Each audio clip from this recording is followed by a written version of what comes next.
As a preface, I'm sorry that this is the way it had to be done. My computer's not working and won't export this as something that can be uploaded to YouTube, so here we go. Regression analysis is the set of processes for estimating the relationship between a dependent variable, or the outcome, and one or more independent variables, or the predictors. Regression analysis helps the user draw conclusions by showing evidence of causation. When the qualitative data is plotted as a scatter plot, the best-fitting straight line through these points is called a regression line, and the formula for this line is y equals mx plus b, similar to the plot that you see on screen. The linear probabilistic model can be extremely important in the real world as it can be applied to a multitude of scenarios. For example, X could be advertising and Y could be the sales of the product being advertised or even voter turnout. X could be water and Y could be the growth of a plant.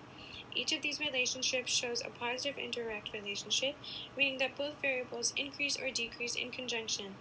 If I were to stop giving the plant water, you would see a decrease in plant growth, and so on and so forth. As an environmental engineer, regression analysis has been used even in class as an undergraduate student. I've used it to find the absorbance of a water sample based on the measured color units to learn more about the cleanliness of water. An actual calibration curve that I calculated in class is shown on screen. The coefficient of determination, or the R-squared value, is a measurement that essentially explains the accuracy of the line of best fit.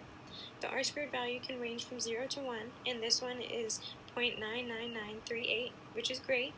If it was lower, the data should be looked into further. Perhaps the experiment would need to be done again, or a different model should be used to explain the relationship between the variables.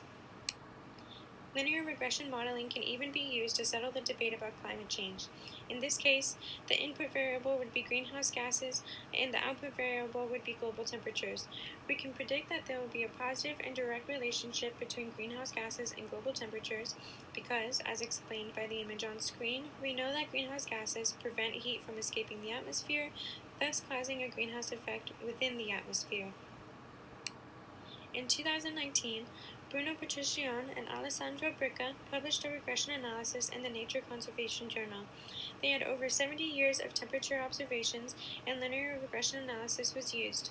The figure on the left of the screen is the plot they calculated during their study, showing the year versus the temperature, and the figure on the right is from the National Oceanic and Atmospheric Administration, showing the year versus the concentrations of different greenhouse gases, to further support the study done by Patricione and Bricca.